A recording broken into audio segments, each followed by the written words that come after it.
Assalamualaikum warahmatullahi wabarakatuh. Perkenalkan, saya dari Indonesia ingin menjelaskan materi ekonomi CP3, yaitu tentang ketenaga kerjaan, sistem upah dan pengangguran. Yang pertama adalah ketenaga kerjaan. Apa itu ketenaga kerjaan? Ketenaga kerjaan adalah tenaga kerja, mulai dari persediaan, distribusi, hingga penggunaan tenaga kerja dalam perekonomian. Adapun usia produktif untuk bekerja, yaitu usia 15 tahun hingga 24 tahun.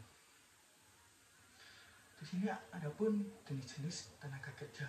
Yang pertama berdasarkan keahliannya, yaitu tenaga kerja terlatih, contohnya dokter dan teknisi.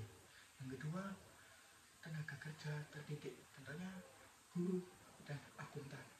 Yang terakhir yaitu ada tenaga kerja tidak terdidik dan tidak terlatih, contohnya guru. Adapun peran-peran ketenaga kerjaan, yang pertama adalah memacu pertumbuhan ekonomi bangsa maupun negara. Yang kedua meningkatkan produktivitas nasional. Yang ketiga adalah mengurangi tingkat pengangguran. Yang kedua adalah sistem upah. Apa itu sistem upah? Sistem upah adalah imbalan yang diberikan kepada tenaga kerja atas jasa atau pekerjaan yang telah mereka lakukan. Ya, adapun jenis-jenis sistem upah adalah yang pertama, upah berdasarkan waktu, dibayar berdasarkan jam, harian, atau bulanan. Yang kedua berdasarkan hasil kerja, dibayar sesuai hasil kerja atau produktivitasnya. Yang ketiga adalah upah tetap, dibayar dalam jumlah yang tetap tanpa memperhitungkan waktu atau hasil kerjanya. Yang keempat adalah upah insentif, tambahan dari upah pokok untuk meningkatkan produktivitasnya. 5. Yang terakhir adalah upah minimum, upah terendah yang ditetapkan oleh pemerintah itu sendiri, yaitu contohnya kayak UMR atau UMK. Adapun faktor-faktor penentu besarnya upah ini, yaitu adalah keterampilan kerja, itu tingkat pendidikannya, produktivitas tenaga kerjanya, kondisi pasar tenaga kerja, hingga bisa juga kebijakan pemerintah. Yang terakhir adalah pengangguran. Apakah itu pengangguran? Pengangguran adalah kondisi di mana seseorang tidak memiliki pekerjaan, tapi sedang juga bisa mencari pekerjaan. Adapun jenis-jenis pengangguran, yang pertama adalah pengangguran struktural. Pengangguran yang terjadi karena perubahan struktur ekonomi atau teknologi.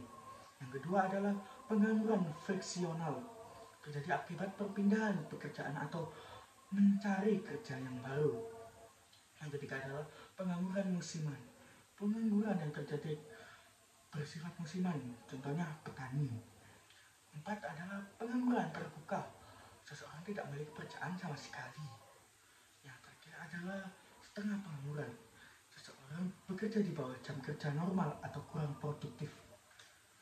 Adapun dampak dari pengangguran, apakah itu? Adalah yang pertama, menurunkan tingkat kesejahteraan masyarakat. Yang kedua, menambah beban pemerintah dalam penyediaan jaminan sosial. Yang ketiga adalah meningkatkan kriminalitas. Adapun yang bisa cara mengatasi pengangguran, yaitu perbaikan sistem pendidikan, menyesuaikan pendidikan dengan kebutuhan pasar kerja. Yang kedua, penciptakan lapangan kerja baru, mendorong investasi dan usaha mikro, kecil, menengah, atau yang bisa disebut UMKM. Yang ketiga adalah pelatihan dan sertifikasi, memberikan pelatihan untuk meningkatkan keterampilan tenaga kerja. Yang keempat adalah kebijakan ekonomi, mendorong pertumbuhan ekonomi dan investasi. Sampai situ yang bisa saya sampaikan, kurang lebihnya mohon maaf. Assalamualaikum warahmatullahi wabarakatuh.